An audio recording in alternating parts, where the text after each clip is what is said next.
സുഹൃത്തുക്കളെ, ഇതുപോലെ നമുക്ക് നല്ല ഭംഗിയിലെ കമ്പുകൾ, അതായത് ഇങ്ങനെ വളഞ്ഞ് പുളഞ്ഞ് ഇങ്ങനെ പോകുന്ന കമ്പുകൾ, ഇത്രയും നീളയിലെ കമ്പ് മുറിച്ചെടുത്ത് വേര് പിടിപ്പിക്കാൻ നോക്കിക്കഴിഞ്ഞ് കഴിഞ്ഞാൽ ചിലപ്പോൾ തണ്ട് ചീഞ്ഞു പോകാനോ ഉണങ്ങി പോകാനൊക്കെ സാധ്യതയുണ്ട്. അപ്പോൾ അതിന് നമുക്ക് സിമ്പിളായിട്ട് ചെയ്യാൻ പറ്റുന്ന എയർ ലെയറിംഗ് എന്ന് പറയുന്ന പരിപാടിയാണ്. അത് എങ്ങനെ വിജയകരമായിട്ട് ചെയ്യാം എന്ന് നമുക്ക് ഈ വീഡിയോയിലൂടെ കാണാം. ആദ്യം നമ്മൾ വേര് പിടിപ്പിക്കാൻ പോകുന്ന കമ്പിന് സ്കിന്ന് റൗണ്ടിൽ കട്ട് ചെയ്യാണ്. കട്ട് ചെയ്തതിന് ശേഷം സ്കിന്ന് റിമൂവ് ചെയ്യുക. അതിനുശേഷം അതിനുള്ളിലുള്ള ഒരു ചെറിയ നേരിയ സ്കിന്നുണ്ട്, അതും കൂടി ബ്ലേഡ് വെച്ച് നല്ല ക്ലീനാക്കി ചിരണ്ടി വൃത്തിയാക്കി എടുക്കുക. ശരിക്കും ആ സ്കിന്ന് ഫുള്ള് പോകണം, അല്ലെങ്കിൽ വേര് പിടിക്കാൻ സാധ്യത കുറവാണ്. അപ്പോൾ സ്കിന്നൊക്കെ നല്ല ക്ലിയർ ആക്കിയിട്ടുണ്ട്. അപ്പോൾ അതിനുശേഷം നമ്മൾ ഒരു വർഷം കറ്റാർവാഴ എടുത്തു.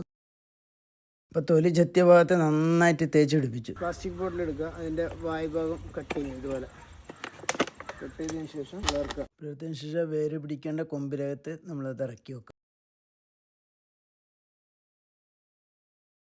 അതിനുശേഷം ഒരു ഇൻസുലേഷൻ ടൈപ്പ് എടുത്തിട്ട് അതിൻ്റെ അടിഭാഗം നന്നായി ബൈൻഡ് ചെയ്ത് കൊടുക്കുക. നല്ല ടൈറ്റായിട്ട് ബൈൻഡ് ചെയ്ത് വെക്കുക. അതിനുശേഷം ഒരു പീസ് ഇൻസുലേഷൻ ടൈപ്പും കൂടി എടുത്ത് അതിൻ്റെ മുകൾ ഭാഗം കൂടി ഇതുപോലെ ചുറ്റി വെക്കുക. അതിനുശേഷം കുറച്ച് ചകിരിച്ചോറ് എടുക്കുക, ചെറുതായിട്ടൊന്ന് നനച്ചു കൊടുക്കുക. മുട്ടിൻ്റെ പരുവത്തിൽ നനക്കുക. നനച്ച് വെച്ച ചകിരിച്ചോറ് ഈ ബോട്ടിലിനകത്ത് നന്നായിട്ട് ഫില്ല് ചെയ്യുക. ശരിക്കും എയർ ടൈറ്റായിട്ട് ഫില്ല് ചെയ്യും. 2 ആഴ്ച കഴിഞ്ഞു. 2 ആഴ്ചയ്ക്ക് ശേഷം നമ്മളിപ്പം ഫില്ല് ചെയ്ത് വെച്ച് ചകിരിച്ചോറിനകത്ത് വേര് നന്നായിട്ട് ഇറങ്ങിയിട്ടുണ്ട്. അപ്പോൾ ഇതിപ്പം ഞാൻ കട്ട് ചെയ്യുന്നില്ല, കുറച്ചും കൂടി വേര് ഇറങ്ങി നല്ല സ്ട്രോങ് വേരായതിനു ശേഷം മാത്രമേ ഇത് കട്ട് ചെയ്യുള്ളൂ. അപ്പോൾ ഇതുപോലുള്ള വീഡിയോ ലഭിക്കാൻ വേണ്ടിയിട്ട് ഈ പേജ് ഫോളോ ചെയ്യുക. അതുകൂടാതെ നിങ്ങളുടെ അഭിപ്രായം നിർദ്ദേശങ്ങൾ ഈ വീഡിയോക്ക് താഴെ കമൻറ്റ് ചെയ്യാൻ മറക്കണ്ട.